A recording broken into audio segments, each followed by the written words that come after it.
সকাল সকাল যদি ঘুম থেকে উঠেই এরকম এক প্লেট বৌয়া ভাত পাও তাহলে কেমন লাগবে বলো তো। আমার ক্ষেত্রে ঠিক এমনটাই হয়েছে, বৌয়া ভাত সাথে হরেক রকমের ভর্তার একটি প্লেট।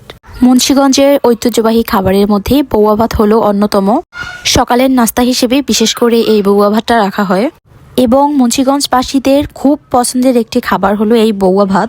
মুন্সিগঞ্জের বিখ্যাত আলু দিয়ে এবং চাল ডাল সাথে দিয়ে রান্না করা হয় এই বৌয়া ভাত।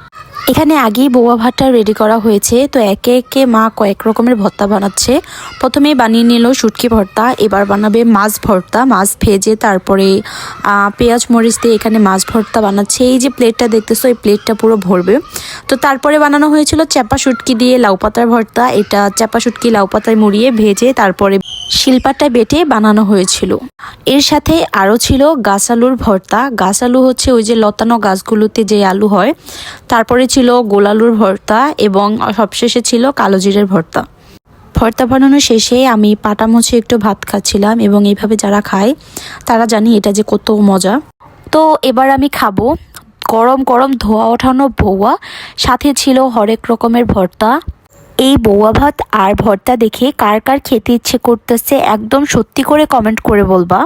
তো আমি সব রকমের থেকে একটু একটু করে ভর্তা নিয়ে নিচ্ছিলাম এবং এই ভর্তাগুলো দিয়ে বৌয়াটা খেতে অনেক বেশি মজা লাগতেছিল।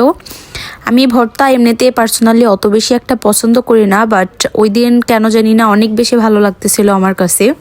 যারা ভর্তা লাভার আছো আমি জানি তোমাদের এই ভর্তা আর বৌয়া খাওয়ার জন্য লোল পড়তেছে। যাদের অনেক বেশি খেতে ইচ্ছে করতেছে তারা আমাদের বাসায় চলে আসো, সবাইকে ইনভাইট এই বৌয়া ভাত আর সাথে ভর্তা খাওয়ার জন্য। তো কারা কারা বৌয়া ভাত পছন্দ করো অবশ্যই কমেন্টে জানাবা। আল্লাহ হাফেজ।